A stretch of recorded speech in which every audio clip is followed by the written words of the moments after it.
La película comienza con la música acompañada por fotos fijas de imágenes alusivas a los personajes y textos donde se contextualiza la historia de Edipo, Yocasta y sus 4 hijos. Con una ambientación realista, observamos al ejército realizando arreglos después de la guerra. Antígona ha citado a Ismene, su hermana, fuera de palacio, para informarle sobre el edicto de Creonte y su determinación de sepultar a su hermano. La atmósfera devastada, oscura y humeante de la escena está bien lograda y se refuerza por una Antígona sensible a las consecuencias de la guerra, mediante un montaje que intercala el rostro de Antígona y los destrozos de la guerra. Después de un fundido a negro, nos encontramos a la entrada de una de las 7 puertas de Tebas. Mediante un encuadre contrapicado, observamos a los sabios ancianos que celebran el fin de la guerra y el valor del ejército, pero también lamentan la muerte de ambos hermanos. Un corte directo nos muestra en un encuadre contrapicado y en claroscuro a un soldado que, en lo alto de una torre, anuncia la presencia del rey Creonte. Las tomas del discurso de Creonte en contrapicado, donde anuncia el destino final de ambos hermanos, se alternan con los rostros de los sabios ancianos en encuadres frontales. La escena cierra con la entrada de los soldados que son recibidos con flores que le arrojan las mujeres en variados encuadres contrapicados y frontales. Mediante una disolvencia, estamos al interior del palacio con Creonte y su séquito, cuando recibe a un mensajero que le informa que alguien ha sepultado a Polinices, contradiciendo el edicto real.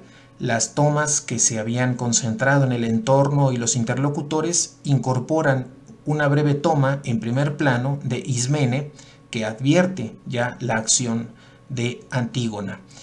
Después de un fundido a negro, se muestra a los soldados capturando a posibles implicados en el entierro de Polinices. Mientras tanto, dentro de una casa, un sabio hace una apología del hombre cuando los soldados irrumpen en el interior buscando a alguien para luego salir de la casa. Desde el exterior se observa al mismo sabio asomado a la ventana y observa la captura de Antígona. La música trabaja sobre un leitmotiv específico. Cuando estamos en presencia a cuadro de Creonte, la música va a ser sobre todo de trompetas, con un carácter eh, eh, muy relacionado con la realeza, con este carácter del gobernante. Pero cuando en la puesta en cuadro tenemos a soldados, el sonido que lo va a acompañar van a ser sobre todo música de tambores y trompetas. Antígona es presentada a Creonte, el guardián que la ha capturado narra los hechos mientras observamos mediante un flashback estos acontecimientos.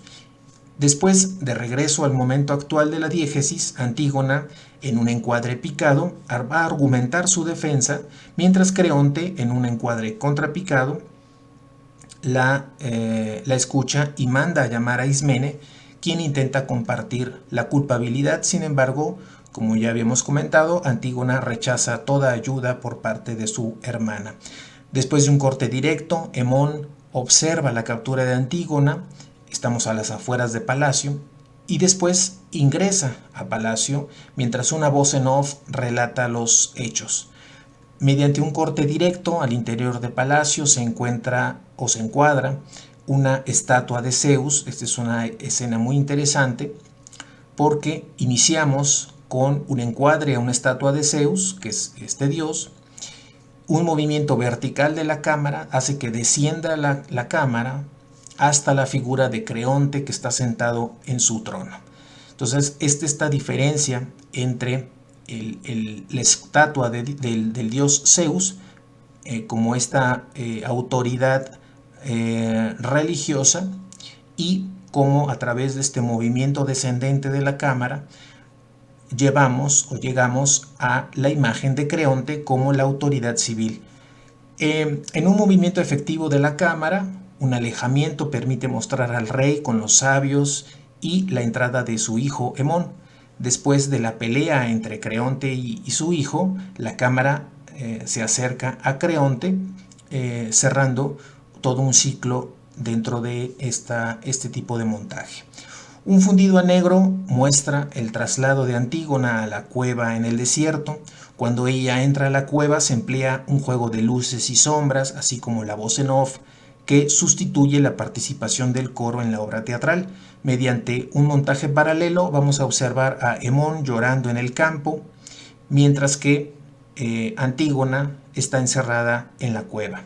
Algunas imágenes de paisajes al atardecer y la entrada de Tebas a contraluz van a cerrar esta escena. La escena del encierro de Antígona comienza con un fundido a negro. Contrasta las tomas desde el interior y el exterior de la cueva, señalando también ambas perspectivas de los personajes. Por un lado Antígona y su destino final, por otro Creonte y los soldados. Contrasta la fuerte convicción de Antígona en la película y la debilidad que muestra previo al momento del encierro. En un monólogo expresivo y convincente vamos a ver reforzada esta transformación que sufre el personaje de Antígona. Una vez dentro, una voz en off narra el destino similar de otros personajes y se encuadra el velo de Antígona que ella observa, y con esto nos da a entender que Antígona se quitará la vida utilizando precisamente este velo. Con un corte directo, Tiresias es llevado por un niño y se cruza en el camino con Creonte y sus soldados. Mientras Tiresias narra el malestar de los dioses por su negativa a enterrar al hijo de Edipo, se muestra también en flashback los inconvenientes que este adivino tuvo para realizar la ofrenda a los dioses. Es ahí donde este adivino identifica que hay este problema y que los dioses están enojados por la decisión de Creonte. Entonces, un encuadre contrapicado sirve para que Tiresias advierta el castigo de los dioses a el rey. Después de una disolvencia, Creonte se encuentra al interior de palacio. Los ancianos le aconsejan liberar inmediatamente a Antígona y enterrar a Polinices. Mientras se encuadra a Creonte, observamos detrás de él la estatua de Zeus nuevamente. Mientras Creonte sale de palacio, los sabios alzan una plegaria a Baco, alternando con las imágenes del recorrido y de estas alabanzas.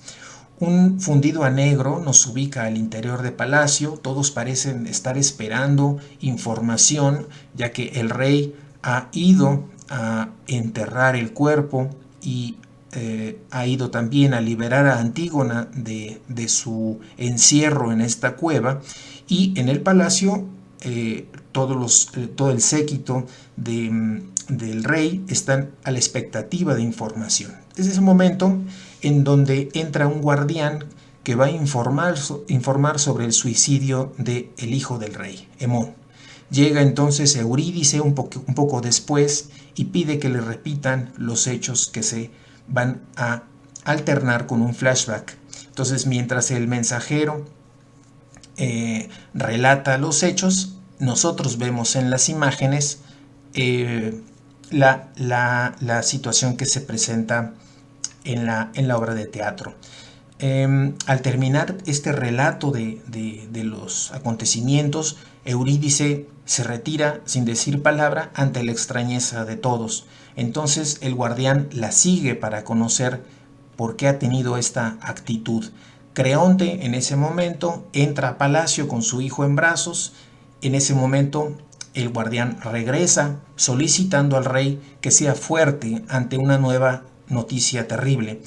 Entonces la cámara gira de atender el primer plano de este mensajero, de este guardián más bien, que se dirige al rey. Gira la cámara y observamos el interior de la habitación, en donde ya se ve a Eurídice en el suelo, quien se ha quitado la vida. Una toma abierta muestra la escena final en un primer plano. Creonte se quita la corona y ahora en un primerísimo primer plano se observa cómo va descendiendo la corona tomada por el rey, la va descendiendo, va extendiendo sus brazos hasta que finalmente la tira en el suelo. Posteriormente A diferencia de la tragedia de Sófocles, donde Creonte entra al palacio, aquí en la película es el efecto contrario. Aquí en la película sale de palacio y de la ciudad abandonando el reino. Una toma final lo muestra de espaldas, alejándose ya de la ciudad para terminar con un fundido a negro y presentarnos el título de fin de esta película. En conclusión, podemos decir que el filme se apega a la tragedia de Sófocles de manera bastante cercana. Entre las variantes están, por ejemplo, la ausencia del coro, que es sustituida bien por una voz en off o por un personaje de un anciano sabio en específico. Y otra variante es la salida de Creonte de la ciudad. Decíamos que en la tragedia Creonte regresa al palacio, pero en la película sale de la ciudad, sale del palacio y también sale de la ciudad cruzando una de las puertas de Tebas. La ambientación, la escenografía y el vestuario son acordes a la época y permiten trabajar el juego de luces y sombras, así como los espacios interiores y exteriores de la película. Destacan las actuaciones de Irene Papas como Antígona y de Manos Catrakis como Creonte, rey de Tebas, ambos personajes que durante el desarrollo de la película van evolucionando y es una actuación bastante realista, bastante creíble y muy destacada. Finalmente, se trata de un filme interesante por estar apegado al texto original, por estar hablado en griego, por la asimilación al lenguaje del cine de la figura del coro, de la tragedia, el uso del leitmotiv musical con respecto a ciertos personajes, el realismo de la actuación y un final que, aunque se aleja del texto original, resulta también coherente con la historia y altamente efectivo desde el punto de vista visual.